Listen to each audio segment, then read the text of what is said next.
qu'est-ce qui se passe dans ce château et ce musée par rapport au... Ah oui.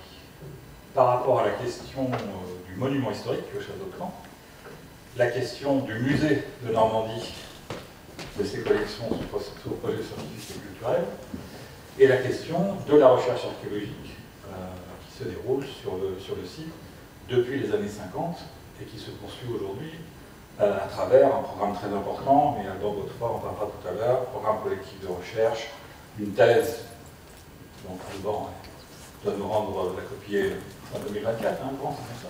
On espère. On va mettre la pression non plus. Alors, le château de Caen. J'ai pris ce papier de la forteresse à l'ensemble du musée, je l'emprunte à Jean-Jacques Berthaud, qui est le directeur du musée de Normandie, pour situer la place du musée, du château, leur relation l'un avec l'autre. Quelques petites images. Je ne vais pas vous faire une histoire du château de Caen.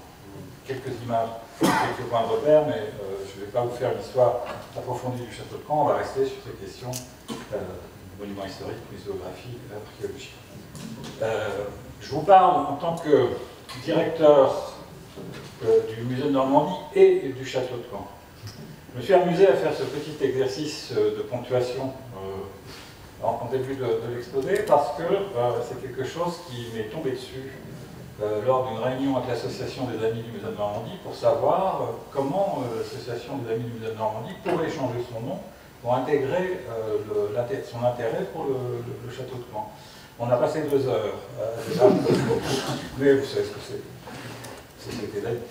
Musée de Normandie, virgule, le château de Caen, musée de Normandie, tiré, barre oblique, le château de Caen, musée de Normandie, château de Caen. Voilà. Je n'écrirai pas davantage, mais gardez ça en tête, c'est quelque chose qu'on retrouve dans le développement. Et la question, c'est celle-là. Est-ce que je vous parle du musée du château? Est-ce que je vous parle d'un musée dans le château? Est-ce que je vous parle du musée et du château? Et qu'est-ce qu'ils vont avoir l'un avec l'autre? D'autant plus qu'il y en a 2, des musées dans le château. Et qu'on a pris l'habitude, quand on évoque les questions autour des musées du château de Caen, de ne parler que du musée de Normandie, musée d'histoire et d'archéologie, et de laisser de côté le musée des Beaux-Arts, comme si le musée des Beaux-Arts était posé comme un objet, un écrin, et que le château soit l'écrin du musée des Beaux-Arts, et qu'il n'y ait pas de dialogue entre le musée des Beaux-Arts et le musée des Beaux-Arts. Ça a pu être la position de certains conservateurs dans le passé, ce n'est plus le cas aujourd'hui, fort heureusement. Donc un musée de château, enfin pas au contraire, un château de musée. Le château de Caen, le voici. Je ne vais pas vous en faire la visite, mais je vous présente cette image pour ceux qui peut-être ne connaissent pas le château. Alors, où est-ce que le petit machin? C'est le touchpad. Là? Non? Ah, voilà. Donc le château, le voici au cœur de la ville, et ça c'est quelque chose qu'on va voir sur d'autres images, c'est vraiment un sujet important, la position du château dans la ville. Le château naît avec la ville. Il n'y a pas d'existence urbaine de la ville de Caen avant la période de la construction du château et des 2 abbayes, et donc on est dans un site qui vit avec la ville, qui fait vivre la ville, qui la fait naître depuis le XIe siècle, et qui représente l'histoire de la ville du XIe au XXIe siècle. Le château fait 5 hectares. Il a perdu certains des éléments qui sont ceux que familièrement on identifie à la notion du château. Le donjon a été abattu après la Révolution française. Donc il se présente comme un espace très vaste, assez dispersé, des bâtiments assez dispersés, des éléments qui sont peut-être peu connectés les uns avec les autres, mais dès qu'on prend de la hauteur, comme sur cette vue prise du clocher de l'église Saint-Pierre, on voit comment ce château s'intègre dans le paysage urbain, et on voit aussi un élément absolument fondamental dans l'histoire du château, qui est un élément récent de la construction, qui est la place de l'université dans la perspective, dans la vue en perspective du château. L'université est construite comme une espèce de second donjon, qui est affirmé dans le discours des architectes locaux. J'y reviendrai. Donc je vais repasser rapidement sur certains éléments. pour essayer de montrer en quelques flashs comment on s'approprie progressivement l'histoire de ce château et comment on construit un processus de patrimonialisation autour de l'histoire du château et de la recherche archéologique et la recherche historique dans le château, et comment le musée s'emboîte ou ne s'emboîte pas avec cette construction. Des vestiges et des archives, de la défense à la protection, enfin, c'est un jeu de mots un peu vaseux pour passer du militaire à la protection des monuments historiques, les recherches historiques et archéologiques, un pas survol des acquis, et la question des musées et de la prise en compte du site et du monument. Gardez en mémoire cette première image que vous avez vue, 5 hectares, un château, une vaste esplanade de 5 hectares avec des bâtiments et des services à l'intérieur de cette esplanade. Des vestiges et des archives. Voici rapidement quelques vues qui vous montrent comment on prend connaissance de l'histoire du château et à partir de quand il va apparaître dans notre documentation graphique. Dans les documentations textuelles ou archéologiques, c'est évidemment beaucoup plus profond. Mais les images qu'on peut avoir du château et la présentation qu'on peut avoir du château, pas avant le XVIIe siècle. Ce plan de la ville de Caen qui a l'intérêt de nous montrer le château au cœur de la ville et la manière dont il domine et organise le paysage urbain. Vous le voyez ici, et vous le voyez à nouveau là sur une vue aérienne, vous avez la même chose, avec le développement de la ville au nord de l'espace urbain. Ici, au XVIIe siècle, cette réalité n'existe pas. Et le château, aujourd'hui, est toujours dans cette position d'articulation entre la ville de la Reconstruction, l'église Saint-Jean, la ville du patrimoine, le bourg du Cal, l'abbaye aux Dames, et ce qui est considéré comme la ville du futur, dans le vocabulaire des architectes de la Reconstruction, c'est-à-dire l'université.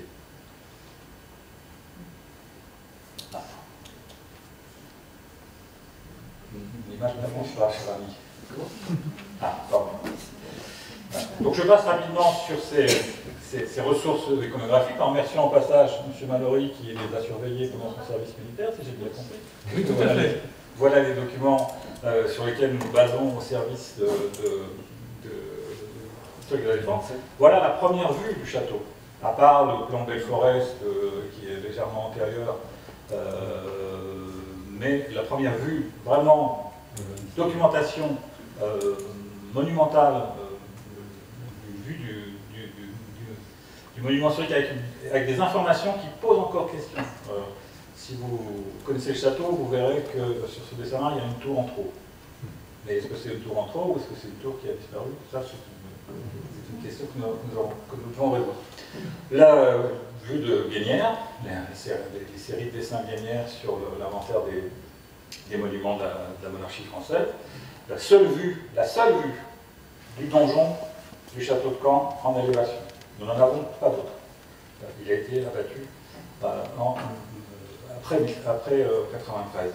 Et puis tout ce flot de documents qui sont au service historique de la défense, les projets des ingénieurs du roi et du service du génie, 600 documents iconographiques dans les archives de la défense consacrées au château de Caen, et 600 documents dont la majorité correspondent à des projets qui n'ont jamais été réalisés, comme celui-ci, on prévoit un bastionnement au nord du château, c'est juste un projet d'étude des ingénieurs du roi, mais c'est une ressource considérable de l'histoire du château. Et puis bien sûr, en plus de cette documentation, il y a un premier temps d'intérêt pour l'histoire du château et le patrimoine dans le château, c'est les relevés et les dessins qui sont faits par les sociétés savantes, par les voyageurs anglais, par les érudits locaux, notamment la société Pierre de Normandie, qui s'intéressent au château, qui représentent le château, mais pas comme ça.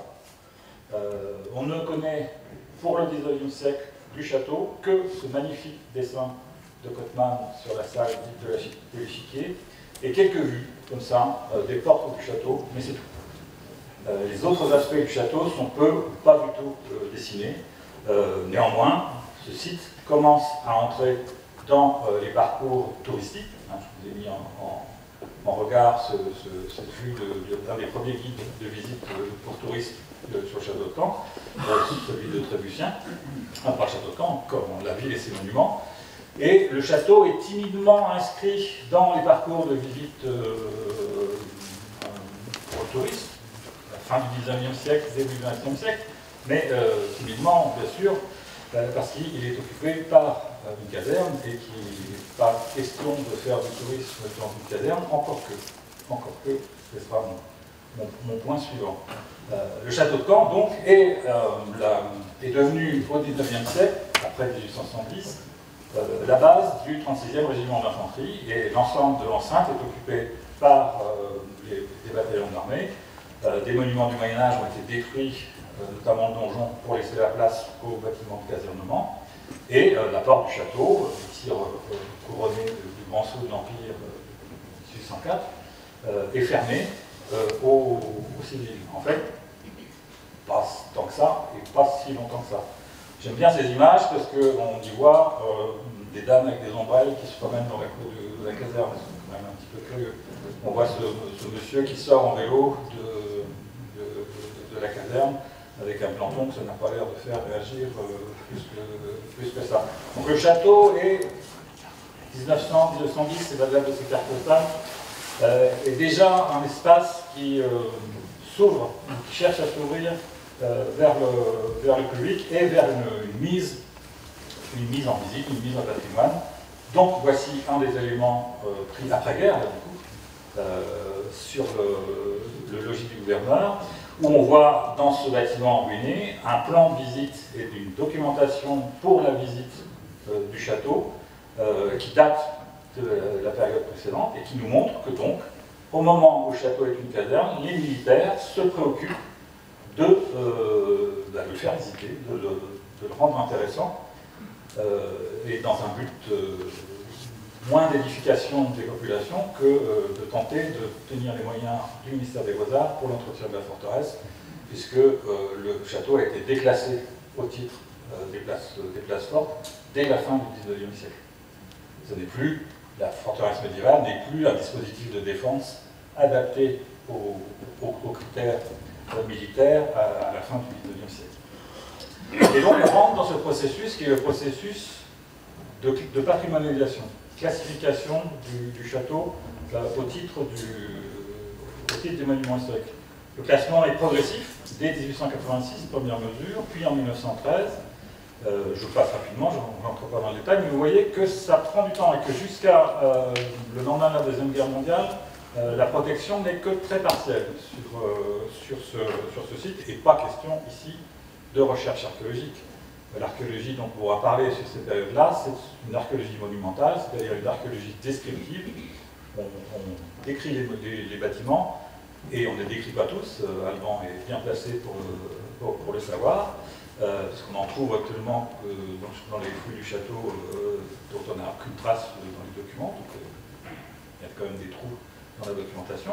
Mais on rentre dans ce dispositif dès avant la Première Guerre mondiale, où en quelque sorte les militaires sortent mentalement du château, et le château change de sens. C'est plus un dispositif militaire, ça redevient un monument et un objet du patrimoine.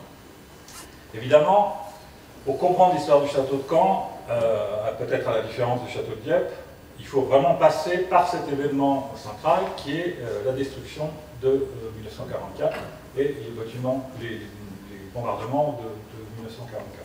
Tout ce qui va se décider, qui va se faire dans le château, le choix de la restauration, le choix de la patrimonialisation, le choix d'hébergement du musée est déterminé par cet événement. La question qu'on va se poser, c'est on restaure pour faire quoi? Ou qu'on ne va pas se poser d'ailleurs aussi. Si restaurer pour faire quoi? Mais point d'interrogation et on ne répond pas à la question. Voici une vue dès après les bombardements de 1944.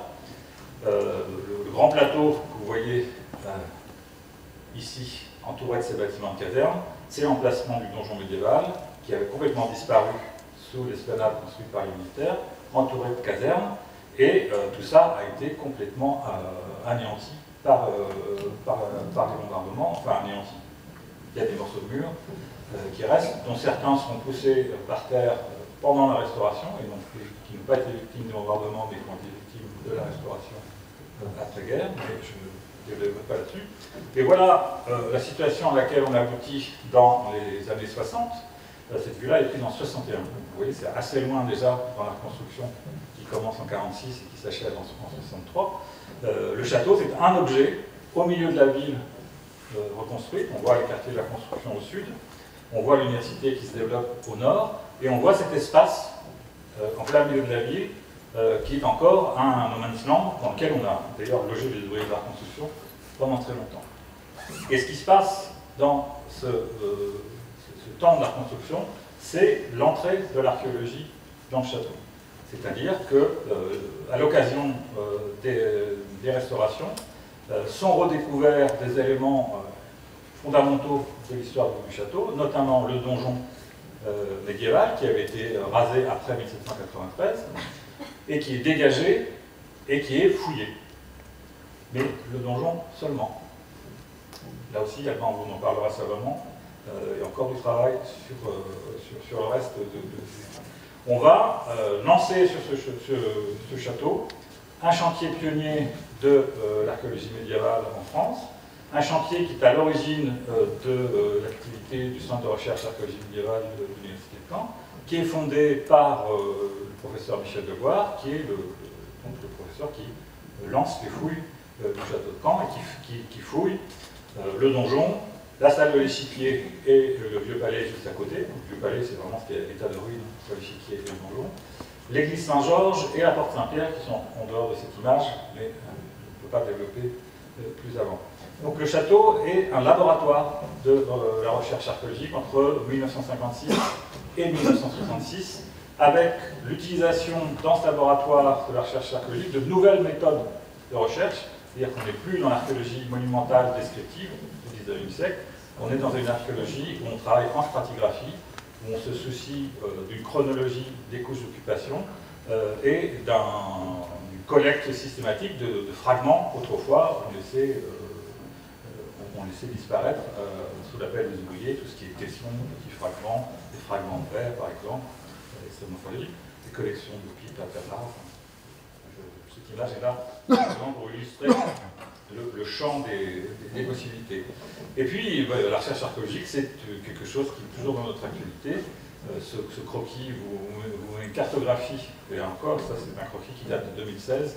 Mon collègue qui vous parlera tout à l'heure vous dira qu'il est très très largement dépassé maintenant en termes d'enquête sur la réalité archéologique.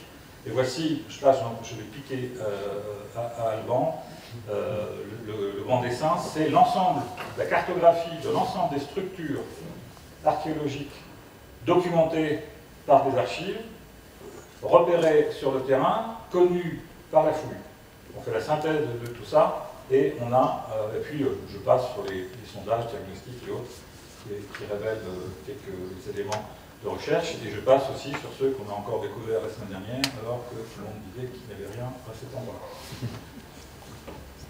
Et donc, un monument, l'histoire de la prise en compte de ce monument, une recherche archéologique qui intervient à partir des années 50, qui produit une documentation, qui produit de l'information, et qui est toujours actuelle. On est en train de ne pas trop flatter le travail en cours pour ne pas mettre la pression sur nos camarades, mais on est en train de réécrire l'histoire du château, complètement, du point de vue de la recherche archéologique. Et les musées dans tout ça, dans ce monument, dans ce site archéologique, il y a des musées. Quel est le rapport de ces musées avec le château? Les musées, les voici. Vous avez ici le logis du gouverneur, le musée de Normandie. Vous avez là le musée des Beaux-Arts. Vous avez dans le fond de l'image les salles d'exposition temporaire du musée de Normandie, salle du rempart. Vous avez au milieu de l'image l'église Saint-Georges, qui est le centre d'interprétation, qui est destiné à devenir le centre d'interprétation du château. Les musées sont là, ils sont présents dans cet espace. Je refais un petit retour en arrière sur le processus de protection et de classification. J'ai mis sur cette image le texte exact de la notice qui se trouve dans Mérimée, donc la notice de Mérimée, la base, qui enregistre tous les classements des monuments historiques, qui vous donne les dates de classement et qui vous donne le périmètre classé et qui vous donne quelques informations sur le classement. Et qu'est-ce que nous dit la base Mérimée? Que le château est classé monument historique dans son intégralité depuis 1997, ça c'est une bonne chose. Et elle nous dit château, actuellement musée de Caen, musée au pluriel. L'affectation du site de ces 5 hectares, c'est musée de Caen. Question. Des musées, oui, nous en avons, fort beau. Le musée des Beaux-Arts, construit dans le château à partir de 1970, magnifiquement intégré à la ligne de muraille du château, un projet de Merlet. Des collections sans rapport aucun avec ni le château, ni l'histoire de la ville. Je fais simple. Ce musée des Beaux-Arts, en fait, c'est l'ancien musée des Beaux-Arts qui était place de l'Hôtel de Ville avant-guerre, et dont les collections ont été transférées en 1970, il a été réouvert dans le château. Donc, la question de la relation du musée au château, ici, c'est où trouver un bel écrin pour le musée. Il y avait 2 candidats, l'abbaye aux dames, pardon, l'abbaye aux hommes, où est maintenant l'hôtel de ville de Caen, et le château qui était en devenir, qu'il fallait restaurer avant d'y installer le musée. Donc, c'est le château qui l'a emporté, fort heureusement, pour recevoir ce magnifique musée des Beaux-Arts. Et le musée de Normandie, mon musée, mon château, le musée de Normandie, dans le logis du gouverneur, et la question qui me taraude, qui occupe mes jours et qui occupera quelques années encore pour travailler sur le projet scientifique et culturel du musée. Est-ce que je vous présente ici le musée de Normandie dans le logis du gouverneur, ou est-ce que je vous présente le logis du gouverneur du musée de Normandie? Je ne vous inflige pas cette chronologie rapide de l'histoire du musée, de l'histoire de l'archéologie dans le château et des projets de schéma directeur d'aménagement dont on vient de parler pour dire. Le nôtre a été voté en 2000 et on l'a revoté en 2017 et on l'a programmé pour 35 ans et 95 millions d'euros. Alors bon courage. Je suis solidaire de votre démarche. Des archéologues dans le château, c'est en vert, vous voyez apparaître dans la chronologie de l'histoire du musée, fondation du musée en 1946, collecte des collections entre 1946 et 1956, et les fouilles dans le château en même temps que cette collecte, entre 1949 et 1966, en même temps que la collecte des collections du musée, et par le même chercheur, Michel Degoire, qui fait à la fois le travail de constitution des collections du musée de Normandie, et qui fait la direction des fouilles dans le château, mais ce qu'il trouve dans le château, il ne le met pas dans le musée. Dans les réserves, mais pas dans les salles. Et puis, l'apparition des collections archéologiques proprement dites dans le parcours du château, dans le parcours du musée par contre. Ce musée fondé en 1946, la première salle d'archéologie apparaît en 1968. C'est pas illogique, c'est juste après les fouilles du château. Et là je vais me contredire, puisque les premiers objets qui ont été présentés sont effectivement des objets sortis des fouilles du château, mais ils ne vont pas y rester bien longtemps dans cette présentation. Par contre, 1983, premier projet sur lequel nous sommes toujours en train de travailler, de musée de site dans le château, donc un musée de l'histoire du château avec les collections trouvées dans le château, et un premier document rédigé par Jean-Jacques Berthaud proposant au maire de Caen d'installer dans le donjon du château de Caen un musée de site consacré à l'histoire du château. Donc on aurait eu musée des Beaux-Arts, musée de Normandie, musée du château.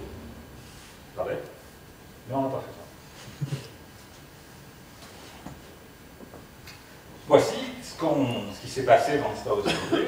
On l'a évoqué avec l'histoire du musée de Dieppe. C'est des choses assez parallèles hein, dans la muséographie et la manière de travailler sur l'histoire régionale, sur l'histoire locale. Ce grand axe de travail des années 30 à 50 sur ce qu'on a appelé les arts et traditions populaires, que je regrette qu'on n'appelle plus les arts et traditions populaires, mais c'est un autre débat. Et voici ce qu'était la proposition du parcours de gouverneur pour 1 franc 50 d'entrée,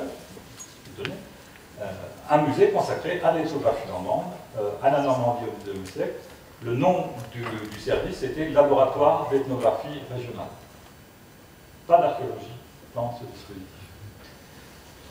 Quelques regards sur les vitrines. Ceux qui connaissent l'ancien musée des ATP au bois de Vincennes, ils reconnaîtront la griffe de Georges-Henri Rivière. C'est vraiment des arts et traditions populaires de stricte obédience, avec une forte empreinte, une relation très très directe, hein, c'est partie de l'histoire du musée de Normandie, une relation très directe entre Georges-Henri Rivière, fondateur du musée des arts et traditions populaires, et Michel Deboire, directeur du musée de Normandie, avec le très beau moment où M. Georges-Henri Rivière et Michel Deboire sont censés être au coucher du soleil sur les remparts du château, en train de désigner l'emplacement où bientôt se créera ce beau musée d'histoire nationale.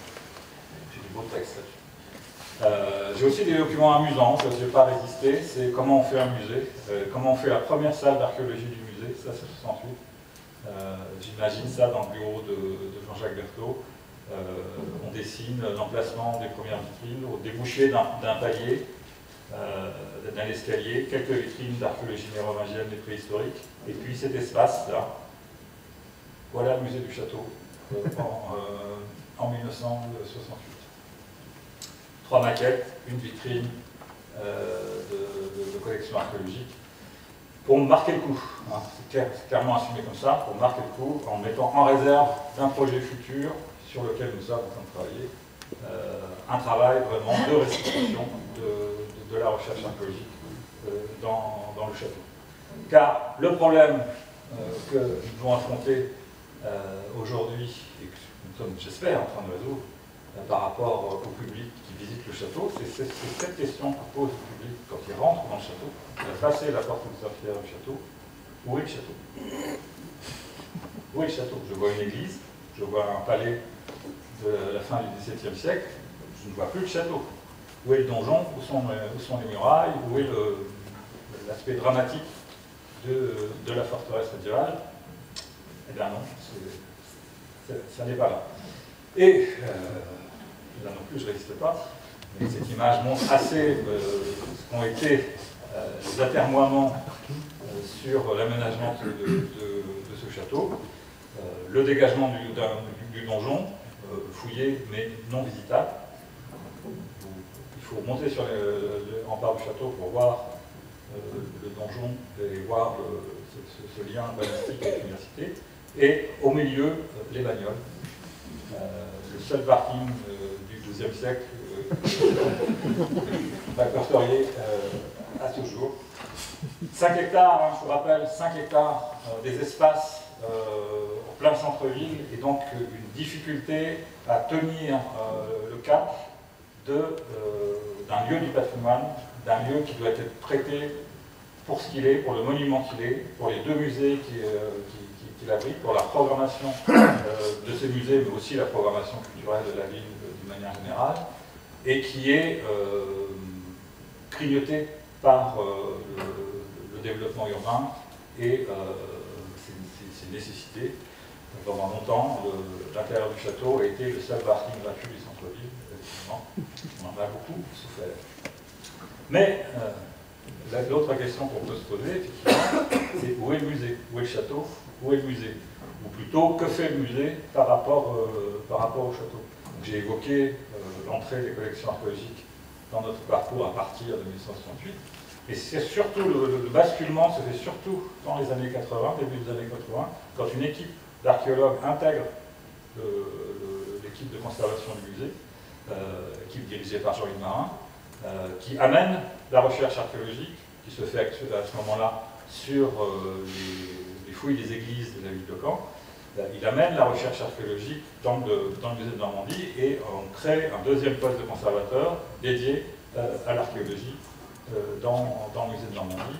Et là, les choses vraiment vont considérablement changer en une dizaine d'années, à travers une politique très importante d'exposition temporaire qui prend en compte très systématiquement la question de l'archéologie, et notamment l'archéologie des fortifications, l'archéologie médiévale et l'archéologie des châteaux normands, exposition en 87, le château de Caen, exposition en 2000, c'est un peu les 2 termes de cette programmation d'archéologie, exposition temporaire qui se fonde sur l'archéologie, quand les collections permanentes, elles, sont toujours centrées sur l'ethnographie, mais intègrent désormais un parcours archéologique dans les 4 premières salles, de la préhistoire jusqu'au Moyen-Âge, laissant de côté le XIe et le XIIe siècle, la période médiévale, qui est incarnée, elle, dans le château, et l'objectif est effectivement de développer cette présentation dans l'espace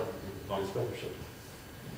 Et donc, à ces questions, où est le château, où est le musée, les réponses, c'est l'outil qu'on a évoqué tout à l'heure, le schéma directeur de conservation et d'aménagement du château de Caen. Voici la première esquisse réalisée par Daniel Lefebvre en 2000. Une esquisse qui s'intègre dans un volume, 3 volumes de rapports sur essentiellement l'analyse des pathologies et des problèmes de conservation du site. Le travail de Daniel Lefebvre ne donne pas encore de programmation des travaux réalisés. Il se concentre sur le diagnostic et l'analyse des pathologies sur un site de 5 hectares. Je peux vous dire qu'il y en avait. Et puis, là, on rentre dans un processus qui est le processus donc, de schéma directeur. Je vous ai mis sur l'écran quelques dates repères, je ne les commande pas davantage, dans le périmètre du classement monument historique et du classement au titre des sites. La particularité du château de Caen est qu'il est classé au titre des sites et au titre des monuments historiques. Ce n'est pas exactement le même périmètre pour les deux classements. Mais on intervient dans ce périmètre de classement, donc avec toutes les mesures d'aide de l'État et la réglementation des sites et la réglementation des monuments historiques, pour des propositions qui sont aujourd'hui en train de se développer. Je ne vous ai pas amené une image du château aujourd'hui, parce que ça aurait été plus une publicité pour l'entreprise des pages que pour la mise en valeur du patrimoine. On est aujourd'hui en plein chantier d'aménagement des espaces intérieurs, c'est l'étape à laquelle on est arrivé. Le schéma directeur nous a amené à une instruction de travaux de restauration, de conservation, sur le mur nord du château, sur les passerelles du château, j'en passe. Nous a amené dans une deuxième étape au traitement des abords du château, c'est-à-dire hors les murs, en lien avec le projet du tramway, le traitement de l'entrée, le traitement paysager de l'entrée du château, et de ses abords et la mise en lumière à l'extérieur du château.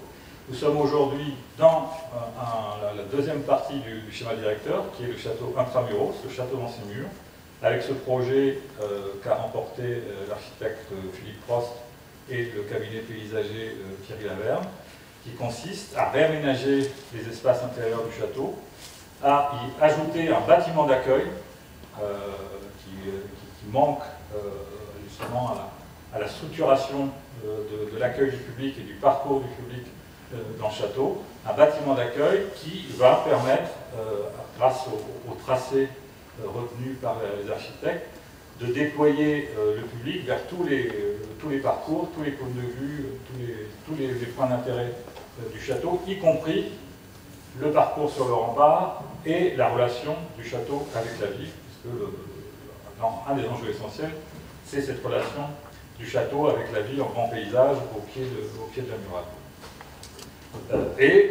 Dans ce schéma directeur d'aménagement s'intègre la démarche des musées, d'un projet artistique, culturel et touristique, prenant en compte donc, le château, pour le musée de Normandie autour de la mise en valeur de l'histoire et de l'archéologie, pour le musée des Beaux-Arts autour du déploiement d'un programme de sculpture et d'un programme d'intervention sur le site, performance artistique, programmation sur le site. La sculpture est déjà très présente dans le château et c'est un axe qui sera développé. Et nous sommes en train de travailler sur cette idée d'un projet culturel et touristique. Je suis très fier de cet acronyme qui fait pacte entre les musées et le château. C'est moi qui l'ai trouvé. Et 3 axes, je ne développerai pas, ça sera pour une autre présentation. Nature et espace, on est dans un site classé, on est dans un espace paysager, un espace qui ouvre sur le territoire de la ville, vous voyez sur les images qui sont derrière nous, art et histoire, bien entendu, là on est au cœur de notre travail au niveau du musée, et puis la relation avec les publics, que j'ai présenté de façon très caricaturale tout à l'heure, avec la présence de la bagnole dans l'enceinte du château, mais évidemment, le but de l'opération, c'est de faire en sorte que le public s'empare de cet espace, même si sa démarche n'est pas la visite des musées, ou n'est pas la découverte du patrimoine, mais le fait de se promener dans un jardin public, le fait de passer quelques moments de détente au cœur de cet espace. Et voilà ce que sera l'avenir le prochain projet scientifique et culturel du musée, qui va repenser le parcours du musée, donc fonder ce musée dans les années 60 sur un projet d'ethnographie régionale, auquel s'est adjoint dans les années 80 une démarche au plus près de la recherche archéologique, et qu'il faut maintenant retisser dans l'espace du château, en prenant en compte le site, le monument, en prenant en compte la ville, son histoire et son patrimoine, et en prenant en compte l'espace régional qui a la vocation du musée de Normandie. Ce sont les trois axes du nouveau projet scientifique et culturel du musée de Normandie, que je dois encore écrire. Merci beaucoup.